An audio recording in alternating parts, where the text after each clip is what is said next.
Hello guys, sobrang lubak dito. Nandito na kami sa Timon and you can see guys, yun naman mga lubak, super lubak. Si driver ramen, saan ka pa? Arte ka pa. Pabalik na. Galing lubak. Ano na? Kaya pa po ba?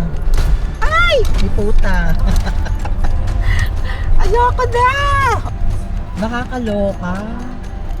Tingnan mo, oh. Ano na Pilipinas? Kaya pa ba? Laban pa po ba? Yes or no? Kaya hindi mo din masisisi ang mga Pilipino. Kaya bakit imbir na. Kasi syempre national highway kung nagdadaanan. Syempre every time na bumabaha, every time na dumadaan dito, may remind na anong nangyayari. Ba't ganito yung daan?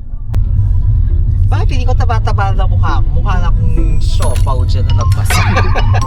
Oo nga, masyado ilapit.